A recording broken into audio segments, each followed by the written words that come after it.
Hola, muy buenos días. Que mi Jesús les bendiga más el día de hoy. Que mi Jesús continúe bendiciéndolos, que mi Jesús continúe guardándolos así como a mí. Que mi Jesús continúe afirmándolos. Que mi Jesús continúe revelándose a sí mismo, tanto para usted y para mí.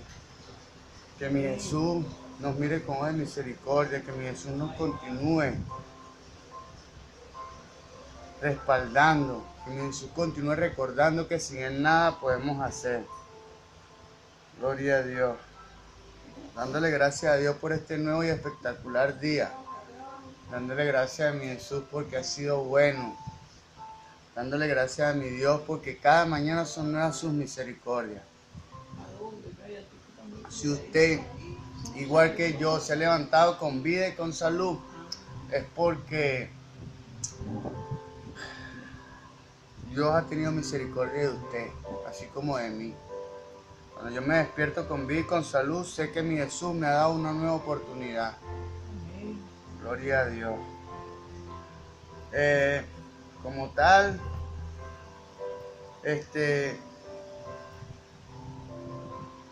Dios trabaja de adentro hacia afuera y el enemigo trabaja de afuera hacia adentro. ¿Cómo es esto? Dios trabaja espíritu, alma y cuerpo.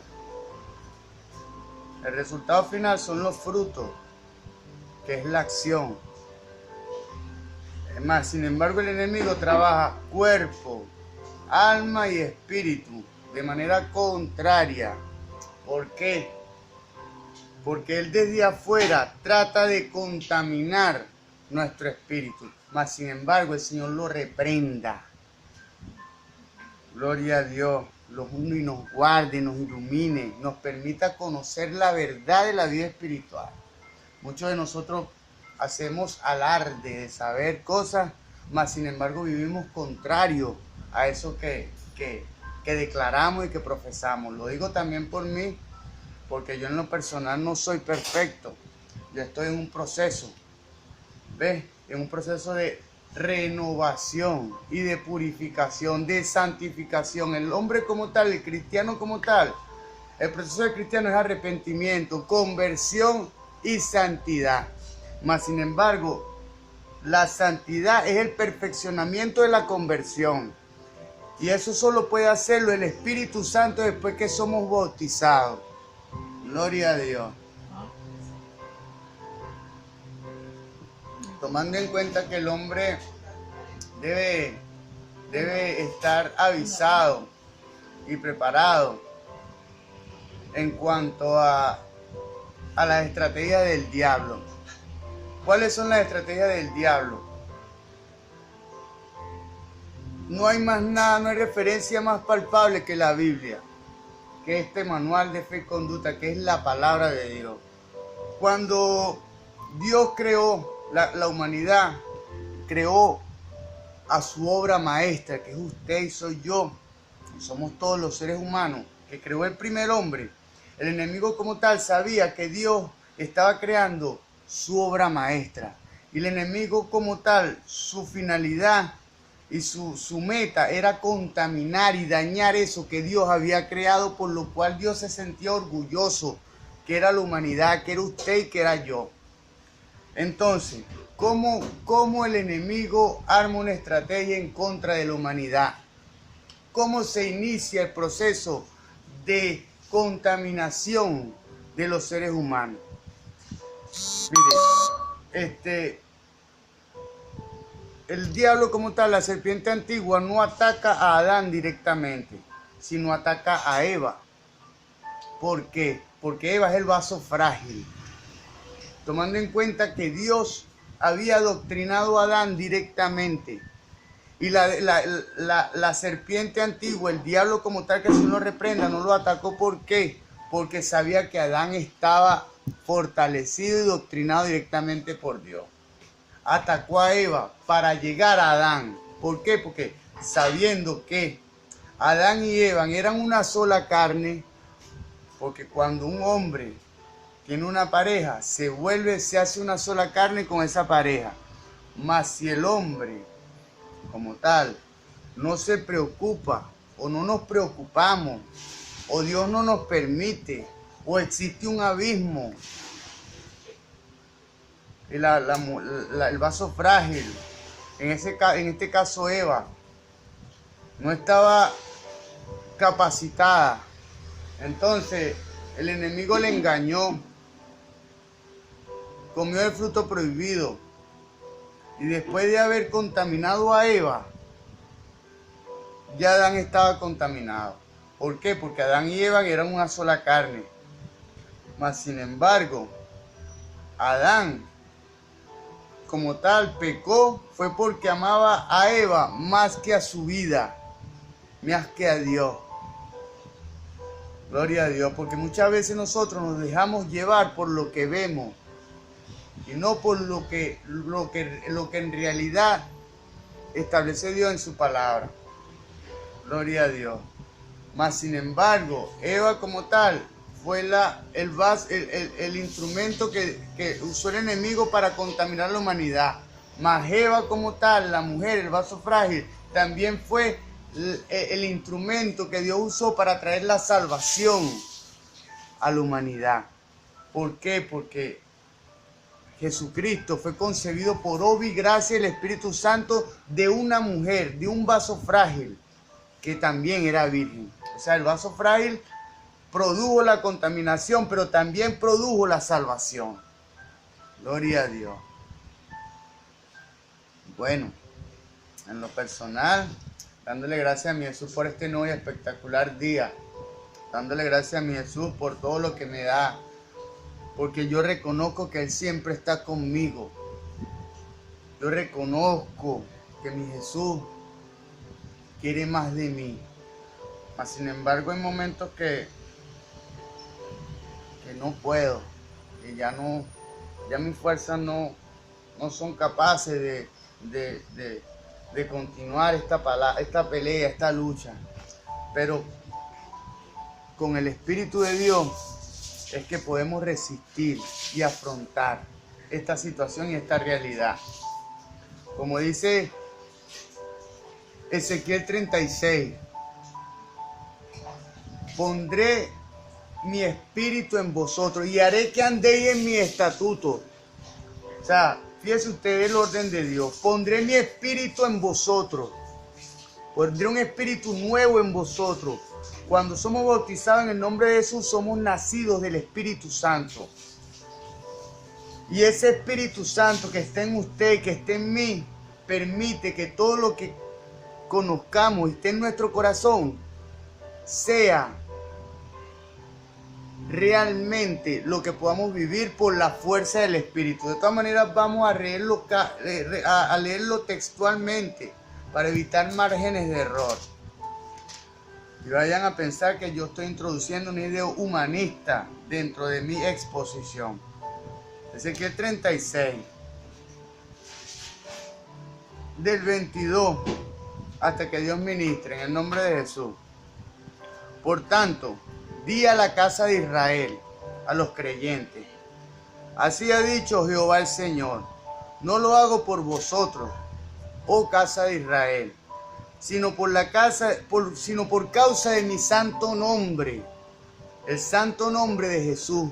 Como hemos sido bautizados en el nombre de Jesús no cae a tierra, porque su Espíritu Santo es quien nos capacita y nos revela para cumplir y vivir conforme a su palabra. Gloria a Dios. El cual profanasteis vosotros entre las naciones donde habéis llegado. Y santificaré mi grande nombre, el nombre de Jesús, profanado entre las naciones, el cual profanasteis vosotros en medio de ellas. Y sabrán las naciones que yo soy Jehová. Bueno, tomando en cuenta que Jehová es el nombre de Dios, significa Dios en hebreo. El nombre de Dios es Jesús. Jesús dice en el libro de Juan, capítulo 5, verso 43, yo he venido en nombre de mi Padre. O sea, el Padre, el Hijo y el Espíritu son uno, son la misma persona. Y si Jesús ha venido en nombre de su Padre, que es Jesús, entonces el nombre de Jesús es el nombre del Padre, del Hijo y del Espíritu. Gloria a Dios. Cuando sea santificado en vosotros delante de sus ojos. Y yo os tomaré de las naciones y os recogeré de todas las tierras, y os traeré a vuestro país. Esparciré sobre todos agua limpia, los voy a bautizar. Gloria a Dios. Y seréis limpiados de toda inmundicia. Gloria a Dios. El proceso de ser limpiado de toda inmundicia, la raíz o la finalidad de ser limpiado de toda inmundicia no es algo que se hace de la noche a la mañana, es un proceso. Dios empieza tomando nuestro espíritu, luego nuestro espíritu, la naturaleza espiritual impregna nuestra alma. ¿Qué es lo que está más cerca del espíritu? Nuestra mente. Así como son nuestros pensamientos, está nuestro espíritu. Gloria a Dios. En la nomenclatura teológica, esto es así. Y la acción como tal, la capacita es el Espíritu Santo. Por eso es que dentro del orden de Dios está espíritu, alma y cuerpo. En la antigüedad era lugar santísimo, lugar santo, patio exterior. En este tiempo es el Padre en nuestro espíritu, el Hijo en nuestro corazón y el Espíritu Santo en nuestra acción. Gloria a Dios. Y de todos vuestros ídolos os limpiaré y os daré un corazón nuevo. Corazón nuevo. La persona que no tiene un corazón nuevo es porque todavía su naturaleza espiritual no ha tocado su corazón. ¿Por qué? Muchas veces es porque no se lo permitimos a mi Jesús. Y pondré espíritu nuevo dentro de vosotros. Claro, como dije antes, cuando somos bautizados en el nombre de Jesús, recibimos el Espíritu Santo. Y quitaré de vuestra carne el corazón de piedra. Gloria a Dios. Y daré un corazón de carne. Bueno, se lo digo con propiedad y autoridad que me da esta palabra. El bautismo como tal no es garantía de que cambiemos nuestro corazón, de que cambiemos nuestro pensamiento. Habemos muchas personas que somos bautizadas en el nombre de Jesús, mas sin embargo continuamos con la misma manera de pensar. Y Dios no puede fluir a través de nosotros. ¿Por qué? Porque Dios no puede transitar en donde no están las condiciones para que Él transite. ¿Cómo es esto? Recibimos la bendición de Dios a través del Espíritu, pero Él para hacerse evidente necesita transitar por nuestra alma, porque el orden de Dios es espíritu, que recibimos la carga espiritual, el alma que modula esa carga espiritual para darle una respuesta a través de nuestra acción. Espíritu, alma y cuerpo. Mas sin embargo, si no podemos cambiar nuestro corazón, Dios no puede, la energía espiritual no puede transitar en nosotros. Y muchos de nosotros nos bloqueamos. Y esto le hacemos caso omiso. Gloria a Dios. Entonces, seguimos siendo niños viejos. No, o sea, muchas personas tienen 30 años de haber sido bautizados. Mas sin embargo, no conocen cómo es la verdadera vida espiritual. ¿Por qué? Porque no le permitimos a Dios que nos oriente, que nos enseñe, que nos guíe. Dios no se revela en palabras.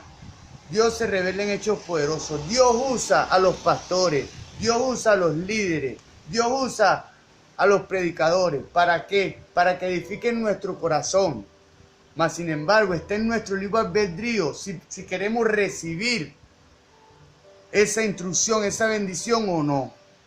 Gloria a Dios, porque Dios no hizo seres autómatas, Dios no hizo robots, Dios hizo seres libres. Que lo buscaran era porque en realidad en su corazón estaba el deseo de buscar a Dios. Y pondré entre vosotros mi espíritu y haré que andéis en mis estatutos. Y pondré dentro de vosotros mi espíritu. Y eso como tal permite que andemos en su estatuto. Dios pone todo en su orden correcto. Dios no pone las cosas desordenadas. Dice la palabra que dice Dios que hágase todo decentemente y en orden. Gloria a Dios. Bueno, dándole gracias a mi Jesús y honrando a la Iglesia Pentecostal Unida de Venezuela Central Guatire, dándole gracias a mi Jesús por este nuevo y espectacular día, dándole gracias a mi Jesús y honrando a mis pastores, el reverendo José Olivares, el patriarca, dándole gracias a mi Jesús y honrando a mi pastor, el presbítero Moisés Olivares, dándole gracias a mi Jesús y honrando a la familia de la fe de la Iglesia Pentecostal Unida de Venezuela Central Guatire, dándole gracias a mi Jesús por todo lo que me da, independientemente de que físicamente las cosas se vean bien mal. Yo sé que en lo espiritual eso va a tener un propósito glorioso. Yo lo sé, yo estoy seguro. A pesar de lo que diga las acciones, yo estoy firme en Dios. A pesar de mis errores, porque no soy perfecto, pero eso lo sabe Dios. Dios ve mi corazón y mi disposición de hacer su voluntad. Bueno, en esta ocasión nos disponemos a continuar con el ciclo de enseñanza que hemos venido desarrollando sobre las parábolas de Jesús. Dice la palabra en el libro de Colosenses, capítulo 3, verso 17, que todo lo que hagáis de palabra o hecho, hacerlo en el nombre poderoso de Jesús. En honor a esa palabra, en el nombre poderoso de mi Señor Jesús, vamos a desarrollar esta instrucción cristiana. En el nombre poderoso de mi Señor Jesús, que Él lo envuelve todo, vamos a desarrollar esta instrucción cristiana. Gloria a Dios. Esto es las parábolas de Jesús. Esto es la parábola del rico insensato en el contexto latinoamericano. Gloria a Dios.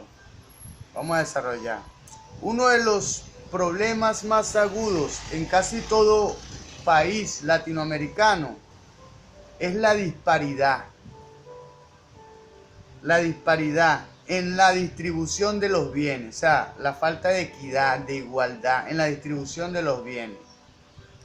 Se da una situación en la que las masas viven en una gran miseria y penuria económicas.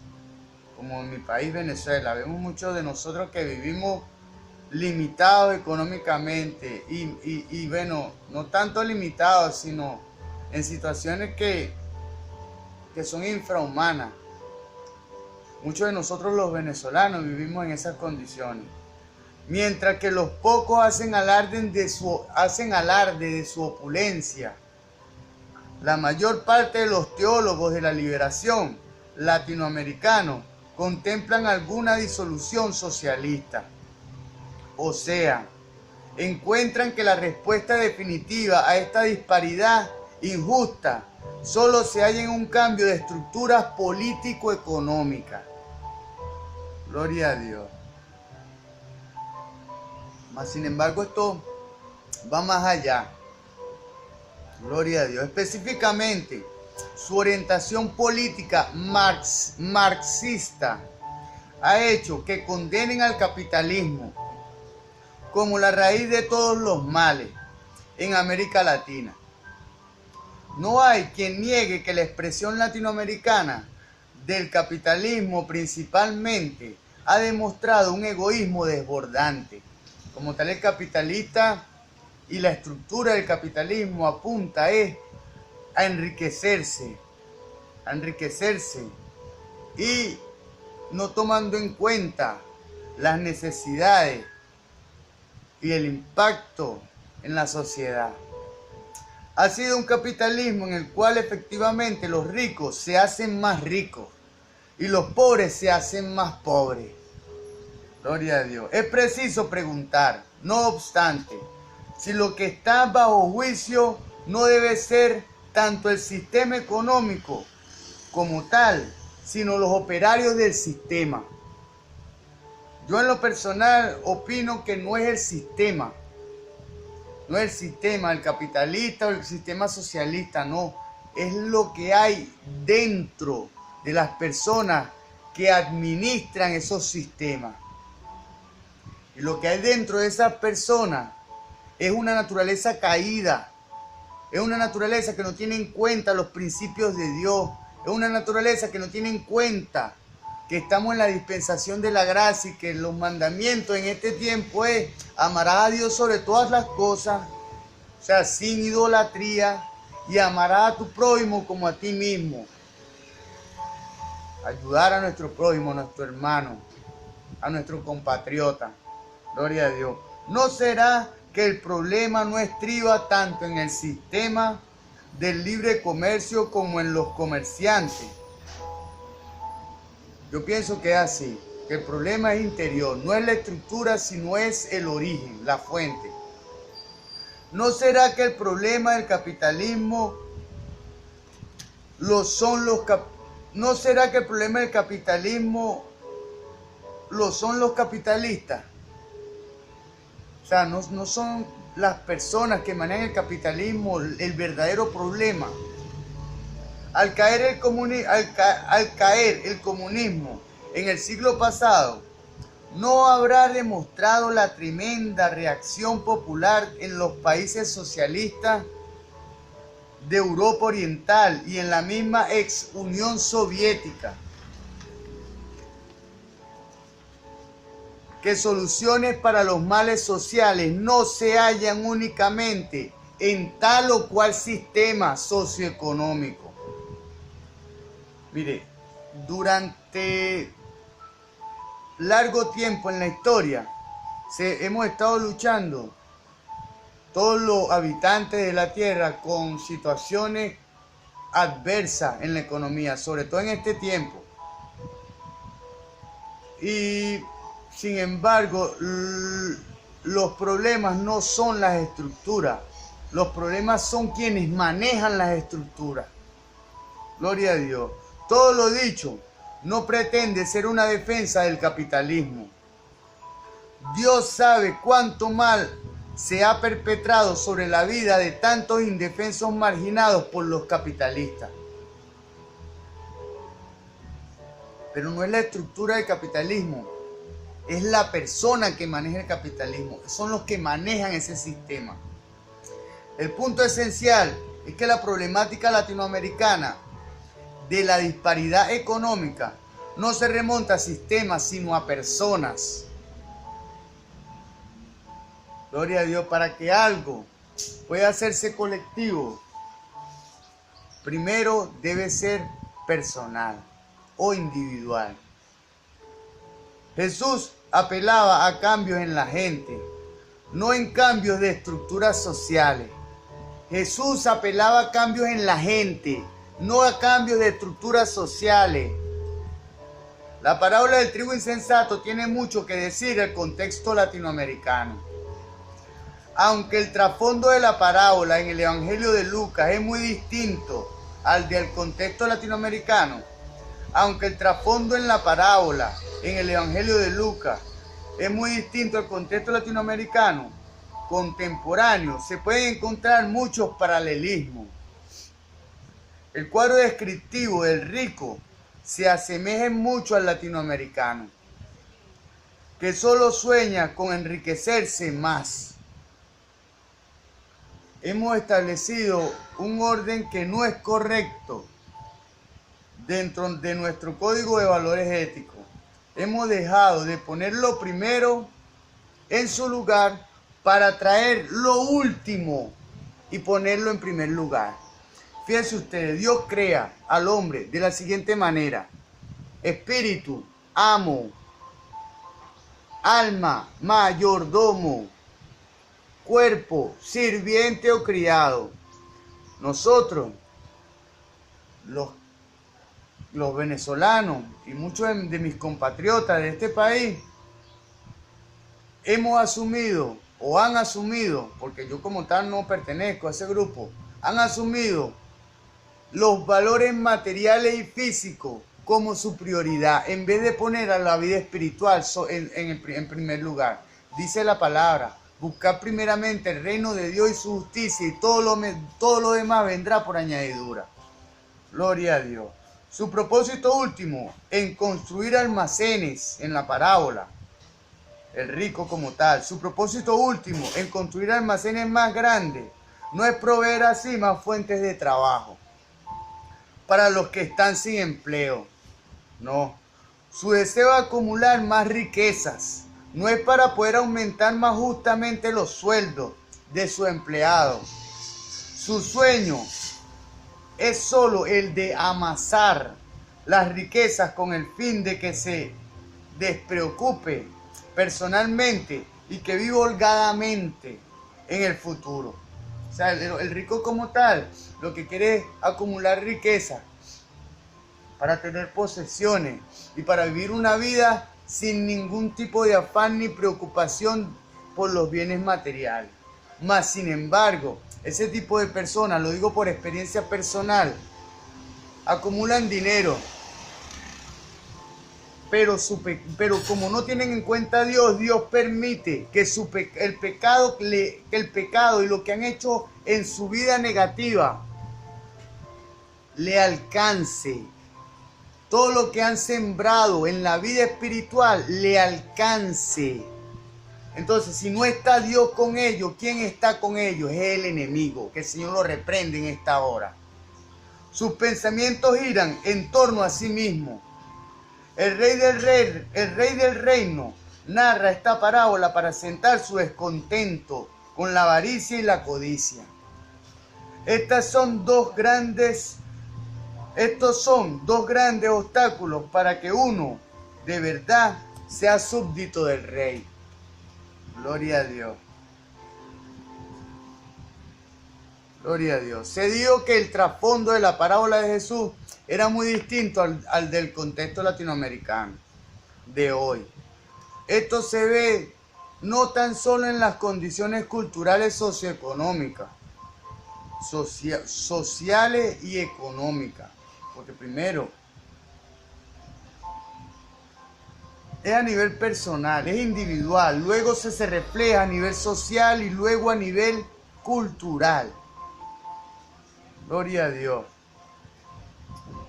Etcétera. Sino que se aprecia que la fe hebraica, la religión de Jesús, consideraba que la riqueza era una bendición de Dios. En los tiempos del Antiguo Testamento, antes que Jesús apareciera en la escena, los judíos tenían un falso concepto de que la riqueza era la bendición de Dios. Y esto, la bendición de Dios, la bendición, el trabajo de Dios está en nuestro corazón, en nuestra manera de pensar. Si Dios no puede cambiar nuestra manera de pensar, su energía espiritual no puede fluir a través de usted y a través de mí. Gloria a Dios. Estoy algo enérgico, pero es que tengo un espíritu. El Espíritu de Dios está sobre mí. Gloria a Dios. La religión de Jesús consideraba que la riqueza era una bendición de Dios en el tiempo pasado. Debe aclararse, no obstante, que para el Antiguo Testamento la riqueza material era bendición divina, en el sentido que había que utilizarla en beneficio de los menos afortunados. O sea, la bendición que Dios da es para que bendigamos a otro. Dios lo bendice a usted para que usted bendiga a otro. En el momento que nosotros cortamos la bendición que Dios nos da para bendecir a otro, entonces ya Dios deja de bendecirnos. Los extranjeros, las viudas, los huérfanos, etcétera, todos los necesitados. Convertir la riqueza en base para una vida egocéntrica era, en efecto, desdeñar a la fuente de esa riqueza. O sea, no era la vista sobre la riqueza, sino sobre la fuente que proveía esa riqueza. La obediencia que hay a la fuente que provee esa riqueza es lo que nos va a permitir bienes materiales. A Dios mismo. Desgraciadamente, parece ser la norma que en Latinoamérica las riquezas son únicamente para servir de trampolín en el afán de acumular más. O sea, los que tienen más No, yo voy a hacer, o sea, alegorizando, yo voy a hacer una campaña y voy a dar comida y voy a dar alimento y voy a proveer yo voy a financiar todo y voy a mostrar a las personas la palabra de Dios, voy a traer un predicador.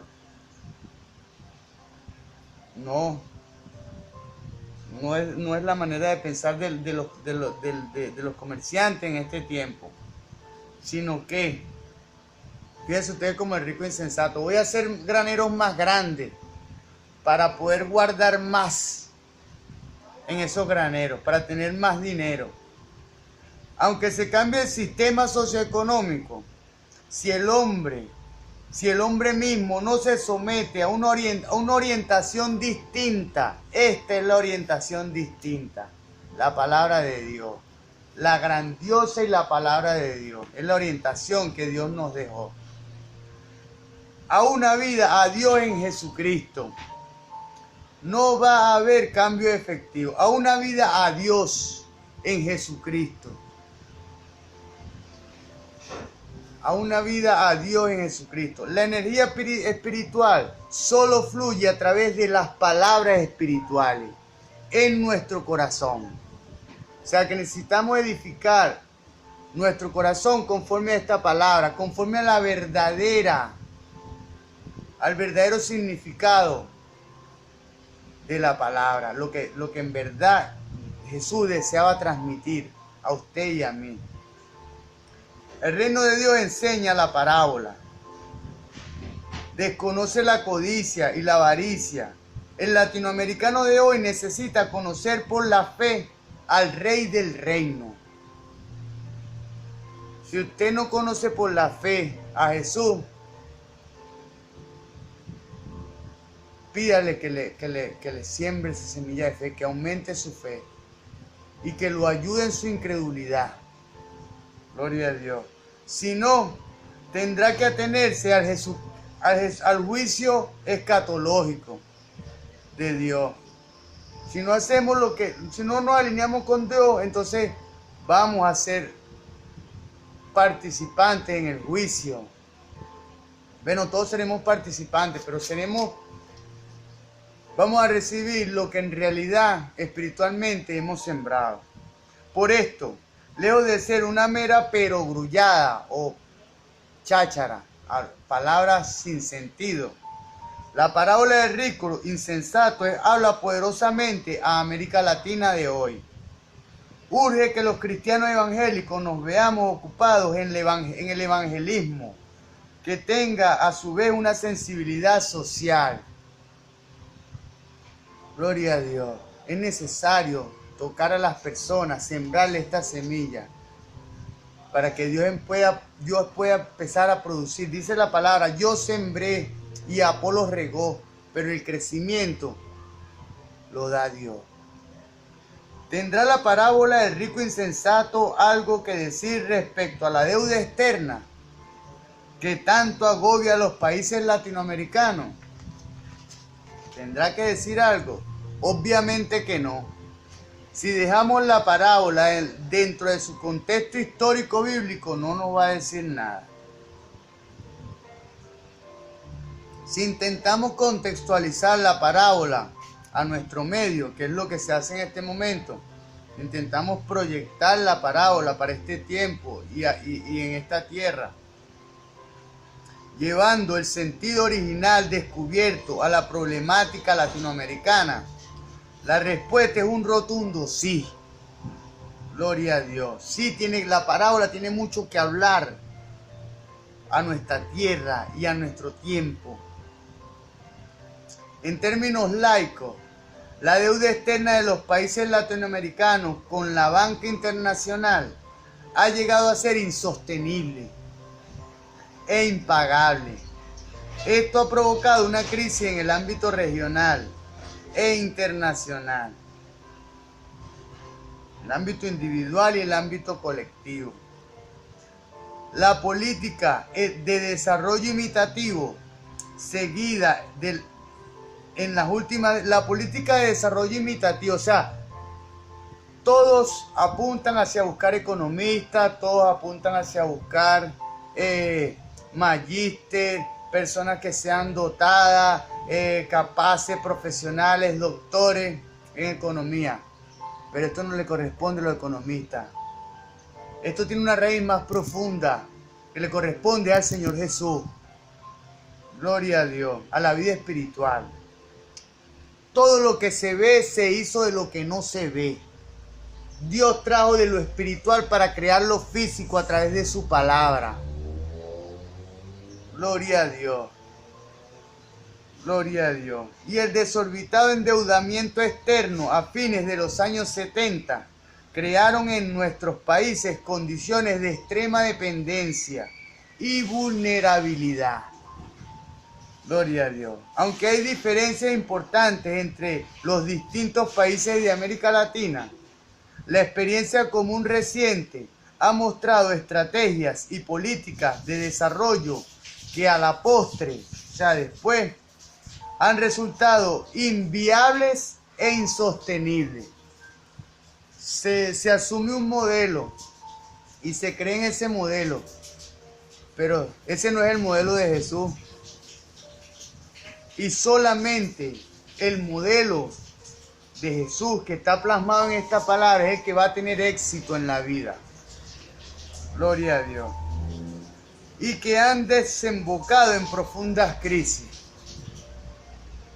Debe destacarse que cuando se habla de la deuda externa de los países latinoamericanos, no se está abordando solo un tema interesante para los economistas y o ministros de Hacienda. No es un tema interesante para los economistas y o ministros de Hacienda. Estamos siendo atacados desde afuera. Por eso es que la gente ha abandonado la creencia y el enemigo ha permitido que su corazón se endurezca. Gloria a Dios, por las condiciones físicas.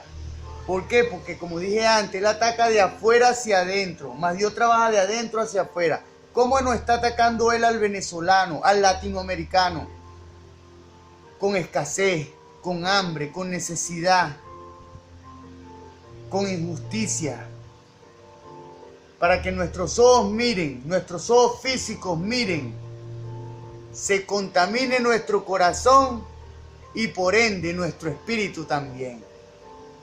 Desde hace tiempo, el endeudamiento latinoamericano deja de ser un tema de índole teórica para ser debatida en sociedades académicas.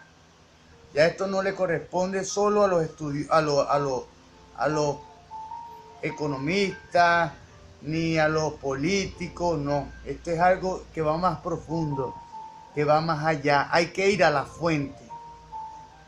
Ha llegado a ser un factor crítico en la vida de la gente común, de usted y mío, y corriente de América Latina. En una conferencia dictada por un economista latinoamericano, se abordó parte del problema de la deuda externa para la población y economías latinoamericanas. La cita a continuación pretende abarcar lo dicho respecto a las dimensiones de la deuda en términos muy humanos. Preferiría invitarles a reflexionar sobre la magnitud de la deuda desde otro ángulo, para reconocer cómo, en definitiva, nuestros países, el conjunto de América Latina, gloria a Dios, termina por asumir una deuda casi equivalente a su producción anual, es decir, al producto generado de un año por los millones de trabajadores de América Latina. Gloria a Dios, esto es injusto. O de otro modo, meditar en que somos deudores por un monto equivalente a 4 o a 5 años de exportaciones. O sea, que nuestro país produzca 4 o 5 años es no solo no para beneficio personal de los habitantes del pueblo, sino para pagar una deuda. debiendo exportar cuando exportamos, durante 5 años sin acreditársenos un solo dólar, para acabar con esta inmensa deuda acumulada, la deuda externa y el sistema monetario internacional. La conferencia de Buskovich es sumamente informativa, aunque carece de los datos y cifras que a uno le gustaría ver para respaldar algunas de sus aseveraciones, algunas de las cosas que él asegura y afirma. Uno no puede leer la conferencia del aludido economista sin palpar sus fuertes sentimientos en torno a la problemática. Parece indicar que la deuda externa puede, al fin y al cabo, achacársela a la banca internacional. Gloria a Dios. Eso, sin embargo, no está bien tampoco. Porque si asumimos una deuda, debemos pagar. Como si ésta estuviera motivada por designios subversivos para acabar de hundir a los países subdesarrollados de la región. Bueno, como tal, las políticas de los bancos en la cuestión de los préstamos han sido duras, ¿me entienden? Y como tal, toda ley tiene una excepción, gloria a Dios, pero esa excepción solamente la conocemos usted y yo, que conocemos la vida espiritual. Las personas que no conocen a Dios, no conocen a Jesús, son implacables. Dice la palabra que la ley de Dios fue introducida en el mundo con la finalidad de que el hombre fuese el padre creador de su propia conciencia. Si no edificamos nuestra conciencia a través de esta palabra, estamos fracasados. La conciencia es la voz de Dios en nuestro interior, en usted y en mí. Así como se levanta nuestra conciencia, es Dios hablándonos a través de nosotros. La persona que no conoce esta palabra y que no conoce a Dios no tiene conciencia. A duras penas menciona algunas de las razones de la deuda de corte regional. Entre algunas de sus posibles soluciones está la de no pagar la deuda o, en su defecto, pedir a los mismos bancos prestamistas que la paguen y seguirse endeudando. Gloria a Dios, hasta hipotecar el país. Bueno, que Dios nos guarde en el nombre de Jesús. Señor, guarda mi tierra de Venezuela. En nombre de Jesús. Permite, Señor, que este mensaje pueda recorrer todo el país y que pueda despertar, Señor, el espíritu, Señor, y el corazón de las personas. Por muchas conferencias que se tengan, el problema de la deuda sigue siendo agudo a todos los niveles de la vida latinoamericana. Parece que empezó a sentirse fuertemente a raíz de la crisis económica y financiera de 1982. Se refiere a una crisis a nivel mundial. Esta crisis repercutió más profundamente en aquellas economías más débiles de los países subdesarrollados o de los países en vías de desarrollo. Estas se vieron afectadas más negativamente por los mismos ajustes económicos impuestos por la banca transnacional y el Fondo Monetario Internacional. Había menos dinero para el gasto público. Escuchemos esto con atención. Había menos dinero para el gasto público, porque si nuestros ingresos están reducidos, el país como tal no tiene cómo invertir en los bienes de la población. Traduciéndose esto en menos ingresos y gastos del sector privado. Muchas inversiones en potencias se vieron afectadas, especialmente las de la construcción. Las repercusiones no se hicieron esperar. El desempleo, el subempleo, o sea, personas que están sin empleo y las personas que tienen un empleo mediocre, que hacen, como decimos en términos populares, se rebuscan o nos rebuscamos. Eso es subempleo. y la marginalidad, la caída de los ingresos y salarios del pueblo, sobre todo los de la gente de bajos ingresos, sobre todo en este tiempo. Como tal, el sueldo del venezolano no cubre ni el 5% de la cesta básica. Y como tal, bueno, el venezolano está haciendo, bueno, malabares para poder alimentarse y para poder subsistir. Esto a su vez resultó en suspensión de pagos por los servicios públicos. Claro, si nosotros comemos con dificultad, o sea, lo que conseguimos es para comer, o sea, los servicios públicos, la luz, el agua, el aseo, el seguro social y esas cosas, no es posible que la paguemos, porque si tenemos a duras penas para subsistir nosotros, no podemos darnos ese tipo ya eso es un lujo, es una necesidad básica, pero en este tiempo se convierte en un lujo. Gloria a Dios. Morosidad en los pagos de arriendo. Morosidad en los pagos de arriendo, o sea, la gente como tal que alquila se le hace difícil para pagar. Deudas habitacionales, las personas que le dan créditos para créditos habitacionales. Bueno, hay morosidad en ese aspecto. No es difícil ver cómo esto podría ocasionar muchas quiebras en el sector empresarial. Claro, en el sector de la construcción hay muchas empresas constructoras que antes tenían auge. Mire, yo como tal soy oficial de herrería. Yo soy un herrero estudiado, calificado. Yo me gradué en el INSE Industrial en el año 1998, en el INSE Industrial del Samán, aquí en Guarena, Venezuela. Y hoy en día vendo golfeado. Y bueno, dependo de lo que mi mamá me ayuda y me envía desde Panamá. Pero como tal, mi profesión, yo tenía un taller de herrería, tuve que vender el taller, o sea, como dice aquí,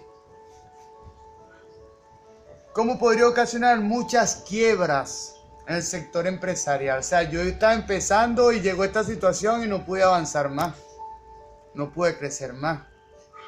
La cadena continúa cuando hay atrasos en los pagos de impuestos. Esa es otra cosa. Los comerciantes, como tal, se atrasan en el pago de los impuestos por la poca aperción de divisas y de dinero. Impuestos y las contribuciones estatales y municipales. Se contempla un verdadero círculo vicioso, recesivo, cuando todo esto agrava el déficit fiscal. Gloria a Dios.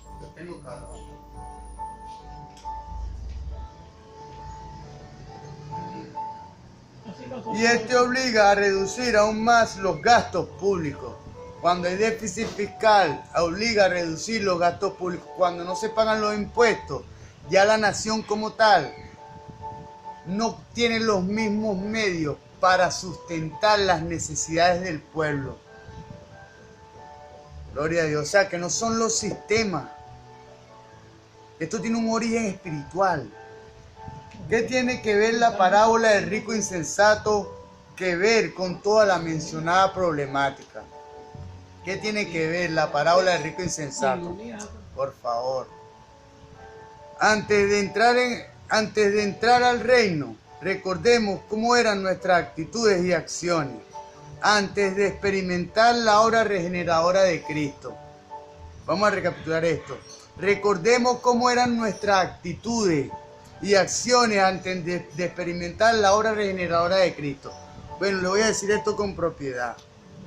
Habemos muchos de nosotros que hemos sido bautizados, pero en nuestro corazón todavía está duro y no queremos permitir que la energía espiritual fluya a través de nuestro corazón para que se haga real a través de nuestra acción. Porque si nuestro corazón, fíjense ustedes esto, Dios me trae esto a la mente. ¿Por qué Dios se deleitaba tanto y le placía tanto el rey David? ¿Por qué? Porque el rey David tenía un corazón conforme al corazón de Dios. Dios le daba cualquier carga espiritual al rey David y el rey David fluía en ella y la ejecutaba. ¿Por qué? Porque su corazón, su pensamiento permitía que la energía espiritual fluyera y se hiciera evidente en él. El hacer esto nos ayudará a mantener bien pulidas nuestras destrezas en la evangelización. Cada persona necesita enfrentar la disyuntiva que representa la presencia del reino de Dios en Cristo. Nuestros valores, los valores de las personas que somos creyentes de esta palabra, difieren de los valores del mundo. Porque para ellos le dan importancia a otras cosas que para nosotros son lo último. ¿Por qué? Porque la gente del mundo pone lo carnal o lo material o lo físico de primero. Nosotros, los cristianos, los creyentes, ponemos lo espiritual primero. Al igual que a Jesús, nos toca a nosotros hacer que este enfrentamiento se haga posible. Yo estoy enfrentando esta situación hasta en mi casa, ¿entiendes? Pero con el favor de Dios, Dios no pierde ninguna batalla, ha sido perdida por Jesús. Hasta la próxima entrega, que el Señor Jesús les bendiga.